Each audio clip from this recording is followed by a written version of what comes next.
Formula ఈ car రేసులో court విచారణ మొదలైంది. ఏసీబీ దాఖలు చేసిన ఛార్జ్షీట్ను కోర్టు పరిగణలోకి తీసుకోవడంతో ట్రయల్స్ ప్రారంభమయ్యాయి. ఛార్జ్షీట్లో పేర్కొన్న నిందితులు ఏసీబీ కోర్టుకు హాజరయ్యారు. బీఆర్ఎస్ వర్కింగ్ ప్రెసిడెంట్ కేటీఆర్తో పాటు మరో 3 నిందితులు కోర్టులో హాజరయ్యారు. తదుపరి విచారణ ఆగస్టు 25కు వాయిదా పడింది. ఫార్ములా ఈ రేస్ కేసుకు సంబంధించి సీజన్ 10 కోసం అప్పటి మంత్రి ఉన్నతాధికారులు నిబంధనలు ఉల్లంఘించి ప్రభుత్వ ఖజానాకు గండి కొట్టారంటూ ఏసీబీ కేసు నమోదు చేసింది. 2023 ఫిబ్రవరిలో జరిగిన మొదటి ఫార్ములా ఈ రేస్ కు ఏస్ నెక్స్ట్ జెన్ సంస్థ స్పాన్సర్ గా ఉంది. ఈ రేస్ సందర్భంగా సదరు కంపెనీ తీవ్ర నష్టాలను చవిచూశామంటూ స్పాన్సర్షిప్ నుండి తప్పుకుంది. దీంతో అప్పటి మంత్రి కేటీఆర్ ప్రభుత్వమే స్పాన్సర్షిప్ చేసేలా చూడాలంటూ అధికారులకు సూచించారు. ఫార్ములా ఈ రేస్ కంపెనీతో ఒప్పందం చేసుకోవాలంటూ చెప్పారు. దీంతో హెచ్ఎండీఏ నుంచి ఎఫ్ఈఓ కంపెనీకి భారీగా నగదు బదిలీ జరిగింది. అధికారులు నిబంధనలను పట్టించుకోకుండా ఇష్టానుసారంగా వ్యవహరించారన్న అభియోగాలపై 2024లో కాంగ్రెస్ ప్రభుత్వం అధికారంలోకి వచ్చాక ఆ శాఖ అధికారులు ఏసీబీకి ఫిర్యాదు చేశారు.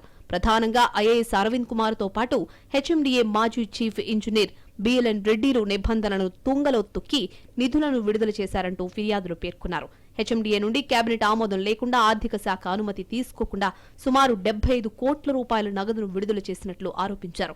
అలాగే ఎఫ్ఈఓ కంపెనీకి విదేశీ కరెన్సీ రూపంలో నగదు బదిలీ చేయడంతో పన్నుల రూపంలో మరికొంత నగదు ప్రభుత్వ ఖజానాపై పడింది. మొత్తంగా 160 కోట్ల రూపాయలు విడుదల చేస్తూ అరవింద్ కుమార్ పరిపాలనాపరమైన ఉత్తర్వులిచ్చారు. నిబంధనలు పట్టించుకోకుండా నిధులు విడుదల చేశారంటూ నమోదు చేసిన కేసుపై ఏసీబీ దర్యాప్తు ప్రారంభించింది. ముందుగా ప్రభుత్వ అధికారులైన అరవింద్ కుమార్, బిఎల్ఎన్ రెడ్డిలను విచారించి స్టేట్మెంట్ రికార్డు చేశారు. వీరిద్దరూ ఇచ్చిన సమాచారం ఆధారంగా కేటీఆర్ను ప్రశ్నించారు ఏసీబీ అధికారులు. దర్యాప్తు మొత్తం పూర్తయిన తర్వాత ఈ ఏడాది మార్చి 23న ఏసీబీ కోర్టులో ఛార్జ్షీట్ దాఖలు చేశారు అధికారులు. మొత్తం 77 పేజీల ఛార్జ్షీట్లో 14 మంది సాక్షులను, 5 నిందితులను చేర్చింది ఏసీబీ. ఈ ఛార్జ్షీట్ను మే 14న పరిగణలోకి తీసుకున్న ఏసీబీ కోర్టు జూలై 31న 5 నిందితులు విచారణకు హాజరు కావాలంటూ సమన్లు జారీ చేసింది.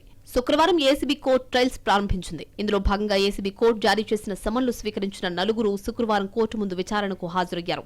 మాజీ మంత్రి కేటీఆర్, ఐఏఎస్ అధికారి అరవింద్ కుమార్, హెచ్ఎండీఏ మాజీ chief engineer BLN Reddy, sports consultant Kiran మల్లేశ్వరరావులు విచారణకు హాజరయ్యారు. ₹1,00,000 వ్యక్తిగత పూచీకత్తులను సమర్పించాలని కేటీఆర్, అరవింద్ కుమార్, బిఎల్ఎన్ రెడ్డి, కిరణ్లను కోర్టు ఆదేశించింది. ఒక్కొక్కరు ₹1,00,000 చొప్పున పర్సనల్ బాండ్లను కోర్టుకు సమర్పించారు. కాగా యూకేకు చెందిన ఎఫ్ఈఓ కంపెనీకి సమన్లు అందలేదని ప్రాసిక్యూషన్ సమయం కోరడంతో విచారణను ఆగస్టు 25కు వాయిదా వేసింది ఏసీబీ కోర్టు.